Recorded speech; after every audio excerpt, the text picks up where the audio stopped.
Hi students, आज के session में आपको बताने वाले हैं इफेक्टिव कम्युनिकेशन का सेकंड वीडियो। बिजनेस कम्युनिकेशन का चैप्टर नंबर 5 का एक वीडियो जा चुका है। सारे स्टूडेंट जरूर वीडियो देखा करो, क्योंकि आपके डे टू डे एक्टिविटी में भी यूज होगा, दिन प्रतिदिन के क्रियाओं में भी आपको बहुत सहयोग करेगा। तो इसको आप लोग जरूर देखिए, ताकि आप लोग वीडियो देखोगे तभी हम आगे वीडियो बना भी पाएंगे। चलिए देखिएगा, ये वीडियो 2 है, लास्ट वीडियो है चैप्टर 5 का लास्ट वीडियो, क्योंकि चैप्टर 5 में 2 वीडियो है, एक वीडियो पहले जा चुका है, ये आपका सेकेंड वीडियो है। चलिए आते हैं सीधे टॉपिक पर। देखिएगा, सेकेंड वीडियो आपका है characteristic of effective listening. Listening मतलब आपको समझ में आ गया होगा। लिसनिंग और हियरिंग दोनों में डिफरेंट होता है। आप लोग पार्ट 1 में आप लोग पढ़े भी होंगे। हियरिंग मतलब होता है सुनना, केवल सुनना, और लिसनिंग मतलब होता है सुनकर समझना। ये दोनों काफ़ी डिफरेंट है। तो आप लोग कभी भी ये मत समझना कि लिसनिंग और हियरिंग दोनों सेम वर्ड है। नहीं बेटा, दोनों अलग अलग है। इसका मतलब होता है कि सुनकर समझना, और हियरिंग मतलब होता है केवल समझना। ठीक ना। तो देखिए इसका क्या क्या कैरेक्टरिस्टिक है, ध्यान से सुनिएगा। First, the audience should have emotional sensibility and also the feeling of the communicators। ये तो समझ में आ ही गया होगा कि जब हम किसी के भावनाओं को सुनते हैं ना, तो उसके भावनाओं को हम लोग महसूस करते हैं। जब किसी के बातों को सुनते हैं, किसी देखते हैं ना, कोई आदमी कहानी बताता है ना, तो कहानी बताते बताते एकदम से इमोशनल हो जाता है। तो जो अपना कहानी जो बताता है वो तो इमोशनल होता ही है, सुनने वाले भी बेचारा इमोशनल हो जाता है कि वाह कितना दुख की बात होता है, कितना एकदम से इमोशनल चीज बता रहा है। जो स्पीकर होता है वो तो इमोशनल होता ही है, सुनने वाले भी इमोशनल हो जाता है। अगला पॉइंट देखिए क्या लिखा हुआ है, audience should sympathies with speaker. Speaker के साथ ऑडियंस को क्या होना चाहिए, सहानुभूति होना चाहिए। जैसे आपके सामने कोई कुछ बोला है, कि कोई बोला कि जानते हो रास्ते में जा रहे थे कुत्ता काट लिया, तो आपको क्या होना चाहिए, सहानुभूति होना चाहिए। अच्छा हाँ, सही में कुत्ता जा नहीं काटना चाहिए था, जाके सुई दवाई ले लो, जाकर टेटनस के सुई ले लो। ये सब सहानुभूति होना चाहिए। जब आपसे कोई कुछ बोले ना, तो उसमें अपना तर्क भी रखना चाहिए। अगला पॉइंट देखिएगा, the audience should have the competence and capacity to accept the communicated message। देखिए ऑडियंस वैसा होना चाहिए कि आपके मैसेज को समझ सके, आपके मैसेज को क्या कर सके, समझ सके, और उसके बारे में रिएक्शन दे सके। ऑडियंस के पास भी कैपेसिटी होना चाहिए, कैपेबिलिटी होना चाहिए, योग्यता होना चाहिए। Audience should help cooperate the speaker in competing the message. याद रखिए, ऑडियंस को हमेशा क्या करना चाहिए, सहयोग करना चाहिए और कोऑपरेट करना चाहिए। किसको, स्पीकर को हमेशा। मान लें कि हम पढ़ा रहे हैं, स्टूडेंट पूरा काउंकिच अपने में किए हुए हैं, तो क्या हम सही सही पढ़ा पाएंगे, क्या नहीं पढ़ा पाएंगे। हम तभी अच्छा से पढ़ा पाएंगे जब सारा स्टूडेंट बैठा हो। और सारा स्टूडेंट यदि जानवर के जैसा ट्रीट करे, तो कोई इधर काम का करे, उधर काम का, उधर काम का, तो क्या हम कभी भी अच्छा से पढ़ा पाएंगे, नहीं। तो ऑडियंस को भी क्या होना चाहिए, आपको स्पीकर को सहयोग करना चाहिए, कोऑपरेट करना चाहिए, तब सही इफेक्टिव कम्युनिकेशन होगा। ये पॉइंट आपको समझ में आ गया। चलते हैं अगला पॉइंट पर। अब देखिएगा, प्रिंसिपल्स ऑफ इफेक्टिव लिसनिंग। देखिए इफेक्टिव लिसनिंग का बाबू 5 गो प्रिंसिपल होता है। इफेक्टिव लिसनिंग का कितना प्रिंसिपल होता है बेटा, 5 गो प्रिंसिपल। ध्यान से सुनना, courtesies, comprehension, appreciation, evaluation, reaction. Effective listening का कितना प्रिंसिपल बेटा होता है, 5 प्रिंसिपल। पहला कर्टसिस। कर्टसिस मतलब होता है शिष्टाचार, किसी को रिस्पेक्ट करना। जैसे हम पढ़ाते हैं तो स्टूडेंट आराम से सुनता है कि वाह सर ये टॉपिक पढ़ा रहे, ये टॉपिक पढ़ा रहे। आप हमेशा ऑडियंस को क्या चाहिए, स्पीकर को रिस्पेक्ट करना, उसके भावनाओं को समझना। समझ में आ गया ना। चलिए देखो क्या लिखा है, कर्टसिस मतलब होता है किसी शिष्टाचार, रिस्पेक्ट करना। देखिए courtesies is the first important ingredient, देखिए ingredients of effective listening. It implies देखिए, it implies that the audience should respect the speaker. देखो कितना सटीक लाइन लिखा हुआ है। ऑडियंस को क्या चाहिए कि स्पीकर को रिस्पेक्ट करे, आदर भाव करे। एंड हिज सेंटिमेंट्स, सेंटिमेंट, वो कुछ यदि बात बोलता है तो उस बात को, वर्ड को रिस्पेक्ट को, कि वहाँ कितना अच्छा बात बोला है, बहुत अच्छा। मान लीजिए कि स्पीकर बोल रहा है और उसके बात को आप कट करोगे तो इसका मतलब स्पीकर लास्ट में बोलेगा कि बेटा उठो जाओ यहाँ से, आपको कॉन्फ्रेंस से हटाना ही ना पड़ेगा। तो जो भी स्पीकर बोलता है उसको क्या करना चाहिए, केयरफुली सुनना चाहिए, रिस्पेक्ट करना चाहिए। देखो, by doing so they will be, देखिए, they will be able to listen carefully to the speaker. कोई दिक्कत? चलिए अगला पॉइंट देखिए, कंप्रेहेंशन। क्या लिखा हुआ है आपका नेक्स्ट पॉइंट, आपका कंप्रेहेंशन। देखिएगा, कंप्रेहेंशन, कंप्रेहेंशन मतलब बेटा होता है सिंपली, देखिए, it is not only important to hear. Audience को खाली सुनना नहीं चाहिए, जैसे एक कहावत है कि इस कान से सुनना इस कान से निकाल देना, वो ऐसे कभी नहीं होना चाहिए। जिस ऑडियंस यदि स्पीकर यदि बोलता है तो उसको समझ में आना भी चाहिए। मान लें कि हम कुछ बोलते हैं तो स्टूडेंट उस बात को समझता है, तो यही लिखा हुआ कंप्रेहेंशन मतलब होता है कि किसी के बात को खाली सुनना नहीं, उसको समझना भी होना चाहिए, समझ में आना भी चाहिए। देखो, it is not only important to hear but to understand the message, message also. बोला कि केवल सुनना ही नहीं चाहिए, उसको समझना भी चाहिए। बकलोल के जैसा खाली सुनते रहो, बैठा ले आओ, समझ आ गया? तो उसको समझना भी चाहिए। आगे देखिएगा, the following points are to be taken care of. इस पॉइंट को, कुछ कुछ पॉइंट है जिसको ध्यान में रखना पड़ेगा। देखिएगा कैसे, फटाफट देखिए कौन कौन पॉइंट को ध्यान में आपको रखना पड़ेगा। देखिएगा, first, to look towards speaker. ये पॉइंट समझ में आया? जब स्पीकर बोल रहा है तो उसको आई कांटेक्ट करना चाहिए, उसके बात, उसके तरफ फेस रखना चाहिए। ऐसे नहीं कि हम यहाँ पढ़ा रहे हैं और कोई स्टूडेंट ऐसे मोरी करके नीचे किए हुए हैं, तो क्या वो समझ पाएगा? देखिए आगे हम बताएंगे कि हमेशा इस इफेक्टिव कम्युनिकेशन कब होता है, जब स्पीकर के साथ आपका आई कांटेक्ट होता है। समझ में आ गया ना? आगे देखिएगा, to listen attentively to the message, message को ध्यान पूर्वक पढ़ना चाहिए। आगे देखें, नॉट टू फील डिस्टर्ब और distracted by the noise and interruption. कभी भी डिस्टर्बेंस नहीं होना चाहिए, जैसे नॉइस के कारण, शोर के कारण या किसी एक्टिविटी का डिस्टर्बेंस नहीं होना चाहिए। To adopt clear perception sympathetic approach towards the speaker. बहुत सिंपल सा लाइन बेटा लिखा हुआ है।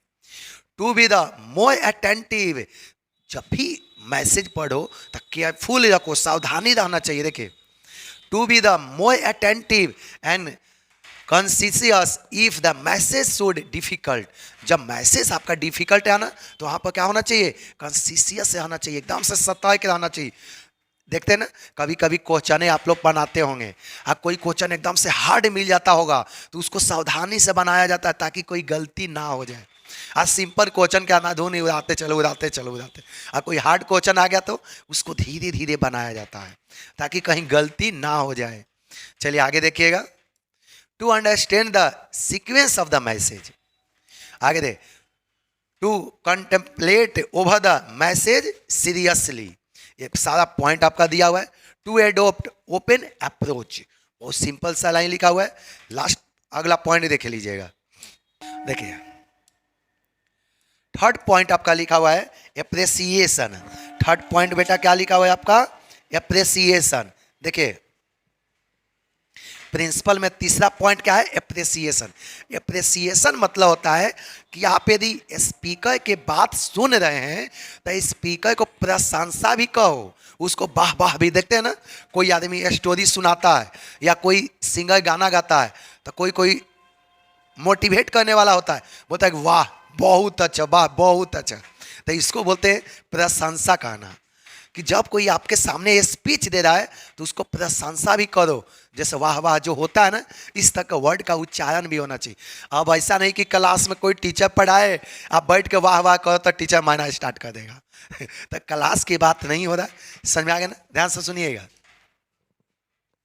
देखिए appreciation, it is advisable for the audience to receive the message with a, देखिए, to receive a message with a sportsman is a spirited instead of turning a cold sound to it. समझे, ये turning a cold sound मतलब जब speaker बोले ना तो अपने तरफ से भी आवाज आना चाहिए, हाँ सही है, अच्छा हाँ ये सही बात बोले, अपने रिप्लाई भी बीच बीच में थोड़ा थोड़ा आना चाहिए, चिल्ला कर नहीं, धीरे धीरे स्मॉल साउंड में, कोल्ड साउंड में आना, रिप्लाई भी आना चाहिए, हाँ sir, yes yes sir, yes sir, ऐसे स्टेलो बोलता है ना, इसको बोलते हैं, आगे देखिए, इसको बोलते हैं अप्रिसिएशन।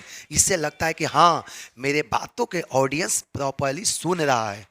आगे देखिएगा, इफ द, देखिए, if the audience already feel dispirited, देखिए, the result of communication would go contrary civilly wise. ये समझ में आ गया ना, ये बहुत सिंपल सा लाइन लिखा हुआ, देखिए, the good and responsible audience should not have a narrow और लिमिटेड परसेप्शन। अगला पॉइंट देखिए, इवैल्यूएशन। इवैल्यूएशन मतलब होता है खाली सुनना नहीं, उसको समझना, इवैल्यूएट करना, ताकि कितना सही बोला गया, कितना गलती बोला गया, उसको इवैल्यूएट करना, जज करना। देखो, evaluation of any message is really a difficult. आप किसी के मैसेज को इवैल्यूएट नहीं करते, लेकिन जितना क्षमता हो उस क्षमता को लगाकर समझ तो सकते हैं ना। देखिए, and a critical analysis is to be done to the arrive at good understanding. समझ आ गया ना। आगे देखिए, while doing the analytical job the audience must take into the consideration the main points and the logical application to the message. देखिए, बहुत simple सा line लिखा हुआ है। चलिए अब लास्ट पॉइंट लिखते हैं, रिएक्शन। रिएक्शन लास्ट पॉइंट बेटा है। लास्ट पॉइंट बेटा क्या है? रिएक्शन। रिएक्शन मतलब होता है प्रतिवेदन, रिएक्शन मतलब होता है फीडबैक, रिप्लाई। ये नहीं कि स्पीकर बोल रहा है पूरा इस तरह से कह के आप मोदी लटका के बैठे हो, कुछ रिप्लाई नहीं दे रहे हो, तो स्पीकर को क्या लगेगा? दो चीज लगेगा, चाहे तो सब समझ रहा है, नहीं तो किसी को समझ में नहीं आ रहा है। तो हमेशा सुनने के बाद, मैसेज पढ़ने के बाद कुछ रिएक्शन भी आना चाहिए। ये पॉइंट आपको समझ में आया? मैसेज पढ़ने के बाद क्या आना चाहिए? कुछ रिएक्शन भी आना चाहिए। चलिए देख लो क्या लिखा है, फटाफट देख लीजिए। When audience feel convince with the speaker the points view after, देखिए, after rigorous and analytical process he must act upon speaker. देखो कितना सिंपल है लिखा, स्पीकर के बातों पर कुछ एक्शन भी करना चाहिए, एक्ट भी करना चाहिए। and wishes and respond to the message। सुनने के बाद उस मैसेज को रिस्पॉन्ड करना चाहिए। रिस्पॉन्ड मतलब उसको रिप्लाई करना चाहिए। आगे देखें, in case of some doubt, बोला कि यदि कुछ डाउट यदि मन में रह गया, the audience must take contact with the speaker to seek clarification. समझ में आ गया?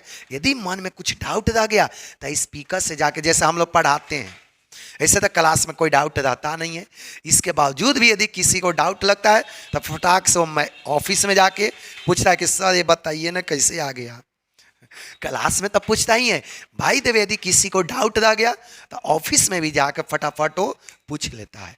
पॉइंट समझ में आ गया? चलो अब देखिए, principle of effective communication 5 point था, हमने पांचों पॉइंट आपको क्लियर बता दिया। पांचों पॉइंट हमने क्लियर बता दिया। 5 पॉइंट है, पांचों पॉइंट कंप्लीट। आते हैं अब न्यू टॉपिक पर। अब देखिए इस चैप्टर का लास्ट पॉइंट 10, देखिए 10 main points for effective communication. इस पॉइंट को बेटा रट जाना, एग्जाम में ज्यादा आने के चांस है। देखिए 10 main points for effective listening. Effective listening के 10 गो पॉइंट है। पहला, फर्स्ट, आई कॉन्टैक्ट। आप जब भी स्पीकर के सामने बैठा करो तो आई में आई कांटेक्ट होना चाहिए, आंख में आंख दे के बात करना चाहिए।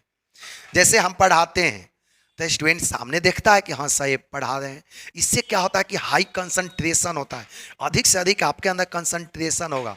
तो हमेशा आई कांटेक्ट होना चाहिए। पॉइंट समझ में आ गया? देखो लिखा हुआ है, an audience should continue to maintain eye contact with speaker while hearing message. Point समझ में आ गया ना। चलिए सेकंड पॉइंट देखिए, अटेंशन। जब स्पीकर कुछ बताए ना तो छटपट मत करो, आराम से बैठा करो। देखते हैं हम लोग जब पढ़ाते हैं तो कोई कोई स्टूडेंट कभी इधर देखता है तो कभी उधर देखता है तो कभी ऊपर देखता है, इधर उधर नजर दौड़ाते चलता है, तो हम लोग उसको शांत करवाते हैं, और नहीं तो बुला के थोड़ा सा ठोक ठाक करते हैं। क्यों? क्योंकि जितना ये टेंशन रहेगा उतना ही आपके अंदर कंसंट्रेशन रहेगा। देखिएगा, the audience must here the message with wrapped and attention, otherwise the message is reader ineffective. Point समझ में आ गया। यदि अटेंशन के अनुसार सावधानी के केयरफुल ध्यानपूर्वक यदि मैसेज को नहीं सुनेगा तो मैसेज क्या हो जाएगा बाबू? देखा, मैसेज इज रेंडर इनइफेक्टिव। यदि ध्यानपूर्वक नहीं सुनोगे तो मैसेज इधर से सुनोगे इधर से फटाफट निकलते जाएगा। समझ में आ गया। चलिए next point, third number, remembrance. अब देखें, रिमेम्बर मतलब क्या होता है आपका? रिमेम्बरेंस मतलब जो चीज समझो, जो चीज सुनो उसको याद भी होना चाहिए। ये नहीं कि सुनते जा रहे हैं सुनते जा रहे हैं सुनते जा, सब इधर से बोलते जा रहे हैं बोलते जा रहे हैं बोलते जा रहे हैं, वैसे नहीं होना चाहिए। जो चीज सुनो उसको याद भी होना चाहिए, यही लिखा हुआ है। देखिएगा, the audience must have a retentive memory so that after listening to the speaker they can remember the message, otherwise the process of listening proves an obstructive exercise। समझ में आ गया ना। चलिए अगला पॉइंट देखिए, कंट्रोल ऑन आर्गुमेंट्स। ये तो बहुत इंपॉर्टेंट पॉइंट बेटा है। किसी किसी व्यक्ति को बीच में टोक टाक करने का आदत होता है। देखते हैं ना, कोई आप ये मान लें कि आप कोई किसी को कुछ बता रहे हैं, मान लें कि हम किसी को कुछ बता रहे हैं, तो कोई कोई इंसान ऐसा होता है ना कि बीच में टपकाते रहता है बात।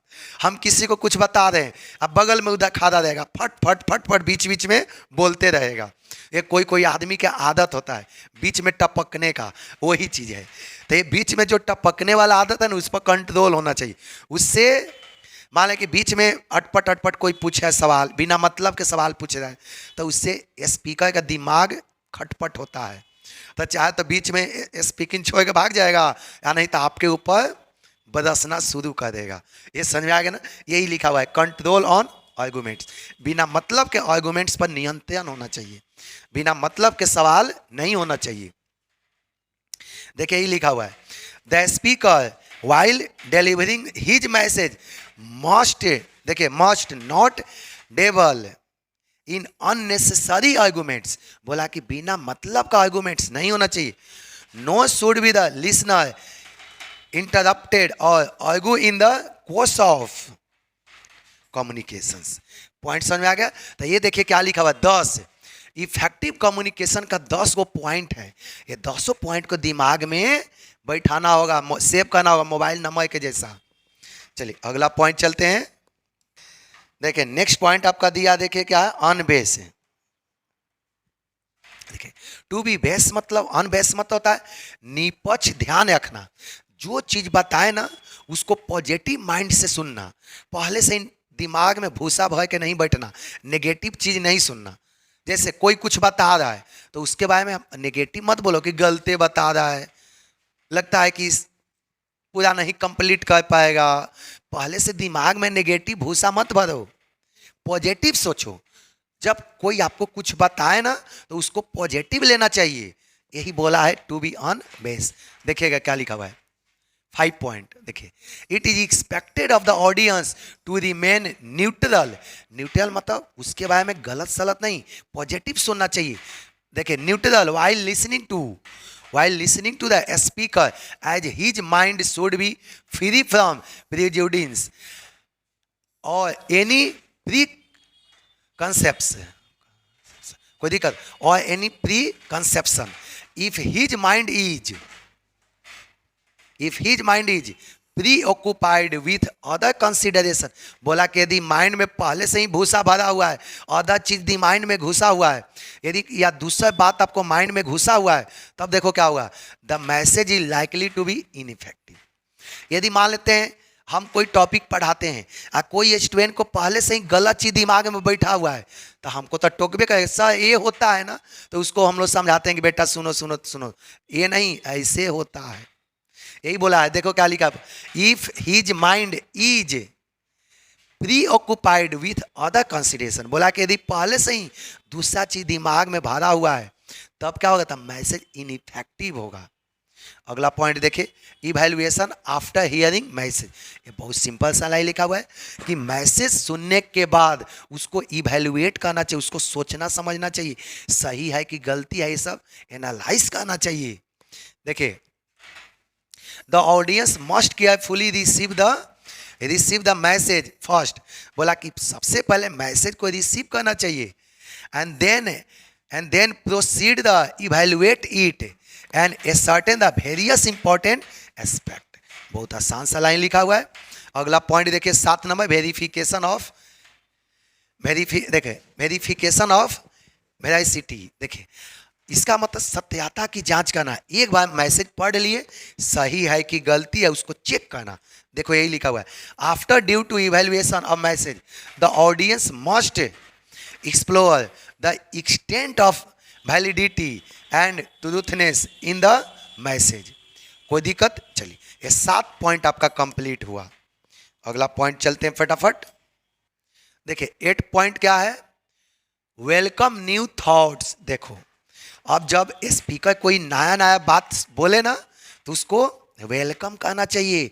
मान लीजिए कि कोई हम नया थॉट सुनाए, नया टॉपिक पढ़ाएं, नया एग्जाम्पल दिए तो उसको दिमाग में बैठाना चाहिए, उसको वेलकम करना चाहिए, उसको कॉपी में नोट डाउन करना चाहिए। इसका मतलब ये है वेलकम न्यू थॉट्स। नए विचारों को कॉपी में नोट करना चाहिए या दिमाग में मोबाइल नंबर के जैसा बैठाना चाहिए। पॉइंट समझ में आया? चलिए देखो, एंड देखिए, an effective and careful listening leads to the knowledge of new thoughts which must be received, देखिए, cognitively and connectivity value should be derived। चलिए 9 पॉइंट है, प्रॉपर रिएक्शन टुवार्ड्स लिसनिंग। देखिए क्या लिखा हुआ है 9 point, proper reaction towards listening. सुनने के बाद उसको रिएक्शन भी होना चाहिए। रिएक्शन मतलब जस्ट अभी बताए हैं, फीडबैक होना चाहिए, कुछ रिप्लाई होना चाहिए सुनने के बाद। देखिए, the audience should be also be impression, देखिए, to the speaker that his message is being receive with interest through his physical reactions, so that the speaker should feel elected with response। जब response आता है ना तो speaker को भी सुनने में अच्छा लगता है कि हाँ आज तो हम एकदम से ज़बरदस्त परफॉर्म किए हैं, समझ में आ गया। जब फीडबैक आता है तब। लास्ट पॉइंट देखिए, गेट क्लैरिफिकेशन। देखिए after having heard the complete message, बोला कि सारा मैसेज सुनने के बाद, and in case of some doubt, बोला कि सारा मैसेज सुनने के बाद यदि कुछ डाउट रह गया, संदेह रह गया, and misunderstanding, the audience should consult the speaker to seek a clarification on the point of doubt. देखते हैं, अभी आपको एग्जांपल दिए थे कि सारा पढ़ाने के बाद भी यदि किसी स्टूडेंट का डाउट रहता है तो सीधे ऑफिस में जाता है, और ऑफिस में जाकर हमसे पूछता है कि सर ये बता दीजिए ना, सर वो बता दीजिए ना। यही लिखा है कि यदि सारा पॉइंट सुनने के बाद यदि इसमें कुछ डाउट रह गया तो स्पीकर से जाके सारा चीज़ पूछताछ कर लो। क्लैरिफिकेशन का मतलब यही होता है। चलिए, तो चैप्टर नंबर 5 बेटा क्या हो गया, चैप्टर नंबर 5 आपका पॉकेट में चला गया, चैप्टर नंबर 5 समाप्त हो गया। चलिए, सारे स्टूडेंट सही तरह से वीडियो देख लो, लाइक सब्सक्राइब भी करते रहो, फॉरवर्ड भी करो, शेयर करो। चलिए ठीक, सभी को थैंक यू।